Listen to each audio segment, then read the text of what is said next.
What if I told you that there was a way for you to know what is happening in your body and with your fertility, behind the scenes and under the surface, without having to have expensive tests done or invasive procedures done, and without actually even really needing to leave your own home?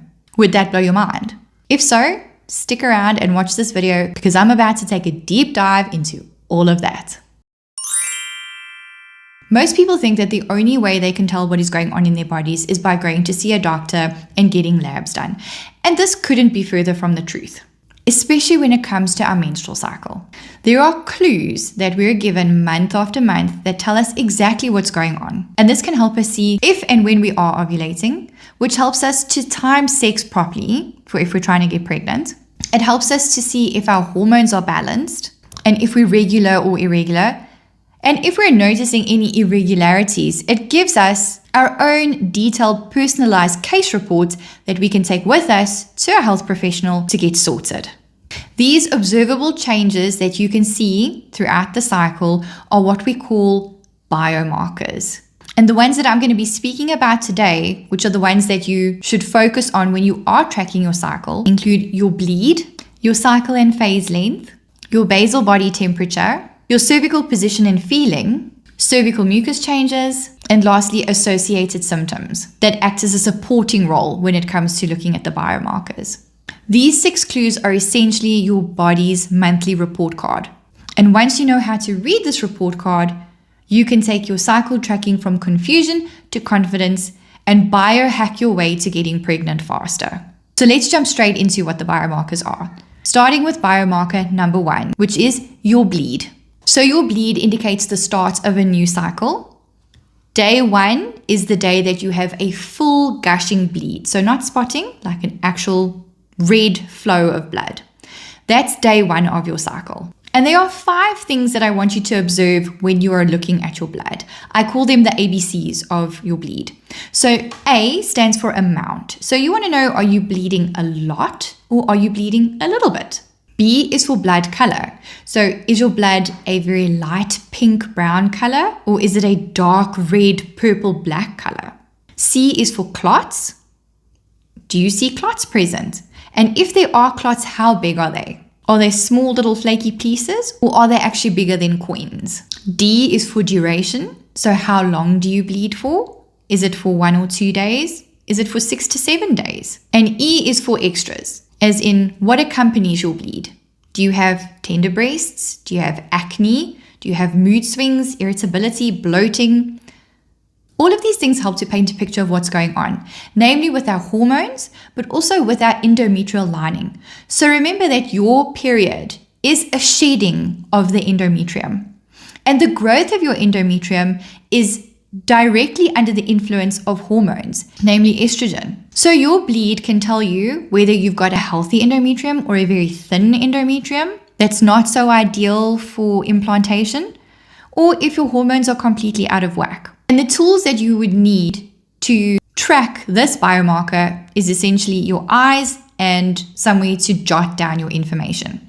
And that can be in an app, like a digital app on your phone, or it can be in a journal, or it can be on a chart. You just want to put it somewhere where you can reference what you notice over a period of time so that you can see a trend that is occurring. I personally prefer a digital app purely because I like to have my phone with me. I can think of something in the middle of the day and go, oh, I can't remember what happened on that day. And then my app is right there. It's not like I have to carry my chart with me if I'm doing it on a piece of paper or a whole other journal because I already carry so much stuff. So the less I need to worry about, the better. And that's why having it on my phone, which comes with me no matter what, is ideal for me. The next biomarker that you want to look at is your cycle and phase length. So as I said, on day 1 of your cycle, that's day 1 of your first bleed, you're going to measure how long it is until the very next day 1 of your bleed. And this gives you the length of your entire cycle. And if you want to go into more and more detail about the different phases of the menstrual cycle, I have a video that I'll link up here that talks about understanding the menstrual cycle and its phases. But for the purpose of this video, I'm just going to say that the menstruation is only one part of the whole cycle. And even though the days in the middle kind of look like nothing's happening, that's not true. Your body is working really, really hard behind the scenes, secreting hormones, maturing follicles, having those follicles rupture in ovulation, maintaining the endometrial lining, all of that stuff. And that's happening on the days that you don't bleed, that it doesn't really look like anything's going on. So back to my point, a full cycle is day 1 of the bleed to day 1 of the next bleed. And a normal cycle ideally should be around 21 to 35 days long, with a 28-day cycle being the golden standard. And that is what every textbook that you read will tell you. But in reality, only about 12% of people have a 28-day cycle. There is massive variability when it comes to the cycle length person to person. And even with your own cycle, one cycle can be X amount of days and the next cycle can be a totally different amount of days, and that's still considered normal, provided that the change in days doesn't exceed 6 days. So if you're having a 21-day cycle and then a 23-day cycle and then a 25-day cycle and then back to 21, that's considered normal for you. You fall on the shorter end of the scale, but it's still considered normal. Same for if you're somebody that has a 30-day cycle and then a 33-day cycle and then a 34-day cycle and then back to 33-day cycle, you're on the slightly longer side of the spectrum, but still within the normal. However, if you're somebody that's having a 21-day cycle and then a 40-day cycle and then a 23-day cycle and then a 25-day cycle and then a 40-day cycle again, there is a massive variation in cycle days there. And that could indicate that there is an underlying problem. You could be stressed, you could be unwell, have the flu or something like that. You could be under a lot of pressure at work that you didn't actually even realize was affecting your menstrual cycle, but it is. Or you could have a hormone imbalance that's slightly more serious and more long-term, something like polycystic ovarian syndrome or a thyroid issue or something like that, that is causing these massive variations in your cycle length. And it's all things that we need to be aware of because it shows that we're not balanced, and that can affect your ability to get pregnant. Knowing how long your cycle is, as well as the different phases that you are going in, can help determine whether or not you have a long enough follicular phase that will allow you to grow and develop a healthy lead follicle. Because you'll be able to depict when you're ovulating, so you can calculate day 1 of your bleed to day of ovulation, and that will tell you how long your follicular phase is. The same can be said for what happens after that. So if you know when you've ovulated, and you know when the next bleed starts, you know how long your luteal phase is. And if your luteal phase is long enough to support implantation. Both of these things are vital for getting pregnant. And if you have a very short cycle, or you've got a very short follicular phase versus luteal phase, or vice versa, it gives you information as to where to start looking to fix things. But you're never going to know that if you don't know what you're looking for. Which is the whole point of this video, to just bring to your attention that there are things that you can track without needing a doctor that can pinpoint if everything is normal or if you need some help. Then the tools that you need in order to track your cycle length is, again, somewhere to chart your recordings and just observing when your bleed starts to when the next bleed starts. The third biomarker that I want to talk about is, in my opinion, actually the most important. And there are certain trains of thought or teachings when it comes to fertility awareness methods that actually only look at this particular biomarker, and that is cervical mucus. Cervical mucus is a fluid-like substance that gets secreted from glands inside the vagina called crypts, and it is under the hormonal influence of estrogen. So as your estrogen rises in your follicular phase, as more and more follicles are maturing and getting ready to be ovulated, cervical mucus also changes and goes from being non-fertile, which is actually a protective type mucus that keeps all kinds of unwanted things out of the cervix, into a more fertile type mucus, which has a whole lot of functions like nourishing, supporting sperm that is ejaculated into the vagina earlier than ovulation. It helps transport sperm. It helps weed out bad quality sperm from good quality sperm. And it gives you the green light for timing sex correctly. So when you see this lovely, fertile, stretchy, clear cervical mucus, that is an indication that you're going to ovulate soon. And ovulation is the event in your cycle that allows you to get pregnant, because it's when the egg is released from the ovary. And this egg white cervical mucus says to you, ovulation is happening soon, have sex now. That allows sperm to be present when that egg is released, which increases your chance of fertilizing that egg before that egg becomes non-viable, which actually happens very quickly. It only lasts around 24 hours. Again, if you want to know more about this, I've got a video on that, which I'll link up here. Now, the way that you're going to observe cervical mucus can be done one of two ways. The first way is by observing if there is cervical mucus that you can see either in your underwear or wiping and seeing what's on a tissue paper. This method for me is usable, but I don't find it as accurate as the next method, which is a little bit more invasive, but really not too bad, especially if you're used to using tampons and stuff like that.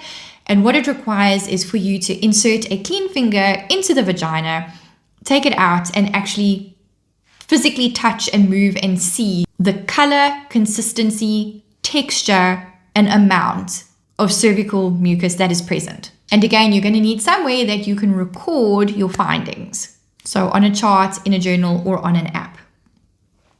There are a lot of apps that when you input your findings about cervical mucus and you start seeing stretchy and egg white cervical mucus, it will predict that ovulation is approaching. And therefore, it will give you the signal that you're approaching your fertile window and now's the best time for you to have sex. The thing is, it's not the app that is giving you that information. It's actually your findings, your data that you're inputting into the app, that the app is interpreting and giving you that information. So I know a lot of women want to rely on the apps to tell them when they're in their fertile window, but an app without data is actually just going to give you very generic, algorithmic type answers, whereas you checking your own cervical mucus is actually going to give you real-time, accurate answers. So it's much better to rely on physical observations than using an app. And you're just going to use the app the way you use the app for all the other things that I've spoken about, and just as a place to document your findings. What's more with noting cervical mucus though is it doesn't just tell you when to time sex. It can also indicate that there could be a possible hormonal imbalance. So if you don't ever see fertile cervical mucus, that's that very runny, very wet, stretchy, clear cervical mucus that resembles a raw egg white, then that could be an indication that you are in fact not ovulating and you're somebody that is then having anovulatory cycles. This is something that definitely needs attention because you cannot get pregnant if you do not ovulate. And I myself was one of those people, and I had absolutely no idea that I wasn't ovulating because nothing was giving me the signs that I was aware of until I started charting my cycle. And then I realized I don't ovulate. And it doesn't matter how much sex you're having at whatever time in the cycle you're having it, if you're not releasing an egg, if you're not ovulating, there can be no pregnancy. So I needed to take this information that I'd now collected through charting to my doctor and to my homeopath, and we worked together to get me to ovulate again. And that's actually what helped me to get pregnant.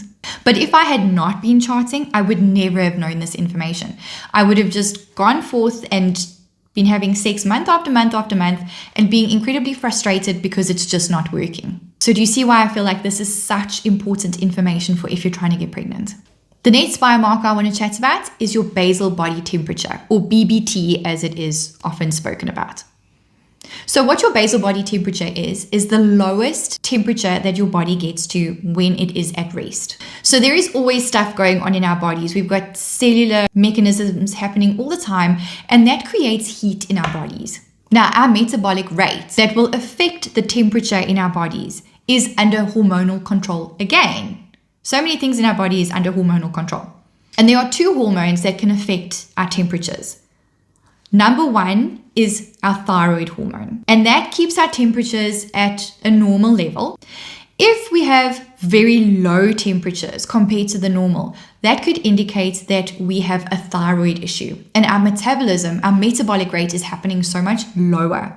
And this poses a problem because it can affect cellular function, it can affect DNA replication, it can affect our ovulation and hormone production and all of that stuff. So we want to make sure that our thyroid is functioning well. The second hormone that affects our basal body temperature is the hormone progesterone. Now, progesterone is secreted in the luteal phase, so between ovulation and day one of the cycle. If ovulation occurred, that little follicle that housed that egg then becomes what's known as the corpus luteum. And it is actually like a little transient gland. And And this transient gland secretes progesterone. And this transient little gland lives for between 10 to 14 days. For those 10 to 14 days that this transient gland is alive, it will secrete progesterone. Now, progesterone increases our basal body temperature. So if we are tracking our basal body temperatures, and we do this by taking our temperature very, very first thing in the morning. So before we do anything else, before we even step out of bed to have a drink of water, before we do any kind of activity that can start increasing our metabolic rate, we find what our temperature is and we record it. After ovulation, when progesterone is getting secreted, this increases our basal body temperature. And what we often see, what we should see, is a certain temperature before ovulation, and then a spike after ovulation, and then a consistently higher temperature throughout our luteal phase when progesterone is being secreted. And it is so important to note this particular biomarker, because if we don't see a rise in our temperature, that is again another indicator that we are not ovulating. And like I said, no ovulation, no baby. So this, with checking our cervical mucus, putting the two together gives us a very clear picture of whether or not we are ovulating or not. And like I say, if we're not ovulating, that is definitely something that you need to see a healthcare professional about. And it can be a simple fix, or there needs to be much further investigation to see where the problem is coming in, why you're not ovulating. But another thing our basal body temperature tells us is if a sufficient amount of progesterone is being secreted for our entire luteal phase. So like I said, after ovulation, that little follicle becomes the corpus luteum. It secretes progesterone and it lasts about 14 days or so. And it should last until we get another bleed. And we would see that with a temperature rise going up and staying high, and then dropping off just before we menstruate, just before day 1 of the next cycle. If we're seeing a spike in our temperature and then that temperature drops again, that shows us that we are not secreting enough progesterone. And that is a problem because we need that progesterone to maintain that uterine lining, that place that little embryo is going to travel down to and implant in to get pregnant. We need it to keep the endometrium nice and thick and plush and well vascularized for the entire time it takes for the little egg to make its journey into the uterus. If our temperatures are dropping, indicating that our progesterone is dropping because there isn't enough of it, what that's going to trigger is early menstruation. Now, that little egg could still be making its way down the fallopian tubes into the uterus, but if menstruation has already started because there wasn't enough progesterone to maintain that lining, what's going to happen? There's going to be nowhere for that little embryo, that new little baby embryo, to implant into, and you're going to get an early pregnancy loss. So having a decrease in progesterone, or a very short luteal phase, often called a luteal phase defect, can directly influence your ability to get and stay pregnant. And if you know that your luteal phase is very short, or that your temperatures are dropping, that's again something you can take to your doctor and say, I'm getting positive pregnancy tests, but I keep having a period. I'm testing early, but then I keep getting a period. It might be because you are deficient in progesterone, and then they can treat you for that. You can go on progesterone supplementation, which might be the very thing that gets you to maintaining a pregnancy. What you need to chart your basal body temperature is a basal body temperature thermometer, or a thermometer that measures up to 2 decimal places. The temperature fluctuations in our body are really little. And so you need to be able to pick up these very, very subtle temperature changes. And the way you do that is with a thermometer that is slightly more sensitive and has readings up to 2 decimal places. Another device that you can use, which for me personally saved me on my charting journey, was getting a wearable device. Now, you also get a number of wearable devices from a number of different companies.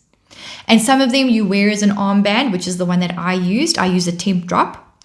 But you also get ones that you insert vaginally and sleep with throughout the night. And basically what this does is it measures your temperature throughout the entire time that it is on. So the entire time that it's on your arm or in your vagina or whatever the case is. And it picks up the lowest temperature for you without you having to physically go and have to test. And this is really beneficial for people that are not great sleepers. So for me, I'm a terrible sleeper. I wake up multiple times throughout the night. I wake up all different times in the morning. I go to sleep at all different times. I don't necessarily get 4 solid hours of sleep in one go. And those are the criteria that you need for doing basal body temperature charting. So I rather went with an app that takes a whole lot of temperatures overnight and just picks the lowest one. And then what that does is it inputs into an app that you download on your phone. So with a normal thermometer, you need to wake up in the morning, take the temperature before doing anything else, get a reading and chart it somewhere or put it into an app, but you physically have to do that yourself. Whereas with a wearable device, the app syncs to the device. And therefore you just wake up in the morning, and it doesn't matter if you go and have a wee or make yourself tea or whatever and forget that you're wearing the device. The device has already registered what your lowest temperature is. And then you just sync it to the device and boom, your information is input in there. And it is a little bit of an investment, but it was worth every single cent. Because like I said, looking at my basal body temperature and my cervical mucus, I could see that I was not ovulating. And putting the two together, I was able to get myself the help to make me ovulate, and that's what got me my baby. Biomarker number 5 is the feeling and positioning of your cervix. So again, your uterus and your cervix and all of that is under hormonal control. So as estrogen and progesterone and all of that are fluctuating throughout the cycle like they do, that changes the feeling and the presentation of your cervix. So when you are not in your fertile phase, your cervix doesn't want things passing through it. And it can do a number of things. It changes in a number of ways that can act as like a physical barrier. In that it gets quite firm and rigid, and there is a little hole in it that leads into the uterus called the os that closes. On the other hand, when you are in your fertile phase and things need to be moving in and out, namely sperm, you're going to get changes in your cervical presentation again. And that cervix is going to soften and it is going to open a little bit. That little os is going to open. So there are changes that you are able to feel by doing an internal digital exam with a clean finger that will be able to tell you whether you're in your fertile phase or your non-fertile phase. So when you're in your fertile phase, your cervix is going to show you that you're fertile. And when I say show, that's actually an acronym for how it's going to present. So the S is for soft. And when I say soft, it's going to feel like pressing on your lips.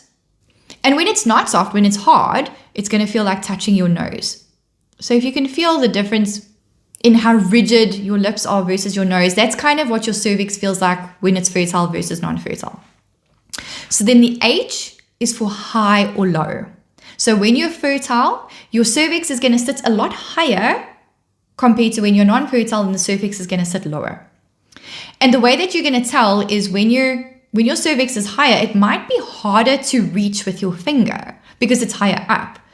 Whereas when you're in your non-fertile phase and it's lower down, you might be able to touch the cervix quite easily. The next thing to look at is the O in show, and that talks about the os, that little hole that I was talking about. So when you're fertile, that os is going to be open, and when you're non-fertile, that os is going to be closed. And then the last thing you're going to look at is the W. So that is whether it's wetter or not. And that would be because of the presence of cervical mucus. So when you're fertile and in your fertile phase, that cervix is going to feel wetter.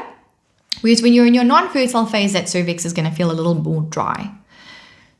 So fertile is SHOW for show, and that's soft, high, open, wet. And then non-fertile is obviously the opposite. What you'd use to track this biomarker is feeling with your finger and then jotting down your observations on a chart or a digital app. And then the 6th biomarker that I want to talk about is the associated symptoms. So much like the associated extra symptoms when it comes to menstruation, there can be associated symptoms throughout the whole cycle. So a lot of people notice that before their period, they experience certain symptoms. Bloating, constipation, moodiness, drop in libido and energy, weight gain, all of that kind of stuff. And you might feel those before you get your period, but feeling those things is an indicator that, oh, my period is about to start. That is how a biomarker works. And when you can start recognizing these signs and symptoms, it can be an indicator of what is to come. The same can be said for ovulation. You sometimes get extra symptoms throughout your ovulatory period. So a lot of women have an increase in energy, they have an increase in libido because testosterone is being released. So you're more keen to have sex because it's the time you can get pregnant and your body wants to help you. You might notice abdominal pain that's one-sided. You may even get some spotting. These are all things that if you start noticing a pattern, they don't come as a surprise and you can predict what's happening. The first couple of times that I got spotting in the middle of my cycle, I thought I was having a 12-day cycle. I thought that my period was starting. And then I started noticing, but this period's very light. Like I'm only having a period for 1 to 2 days. Like it doesn't go red. And then the penny finally clicked when I started doing all this research that I'm not getting my period because it doesn't look anything like my period. What I'm actually getting is mid-cycle spotting. And this is an extra biomarker. So when I see spotting in the middle of my cycle, I know that I've ovulated. And all of these symptoms just help consolidate the other biomarkers. So they're like supportive biomarkers. Now, the tools you need to observe your associated symptoms would also be an app, a journal, or a chart. And just to make note of what you experience when, and then over time, over a couple of months, you can see your trends. And it might not be the same as your sister or your sister-in-law or your cousin or whatever. This is so specific to you because it's your body information that's coming through. Now, the reason I have mentioned all of these biomarkers is the best practice is to cross-overlay all of this information together. And that's why having an app or a journal or a chart is so nice because you'll have sections where you write cervical mucus changes and temperature changes and associated symptoms and all of those things. And for each individual day and over a month, you can see what is going on in your body. And you'll get the most customized report card of what is going on with you and your fertility. Now, that's all good and well, but how does this help you get pregnant faster? Well, it tells you when to time intercourse because you know when you're going into your fertile window.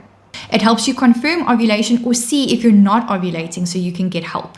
It takes the guesswork out of what's going on in your body and with your cycles. It helps you pick up early issues like a short luteal phase or estrogen dominance or an ovulation, as I said, that you can get treatment for before it becomes a bigger problem. It just really empowers you on your fertile journey because you and your body are on the same team and you know what's happening and you can read all of her signs and interpret all of her messages. This is so valuable in the long run.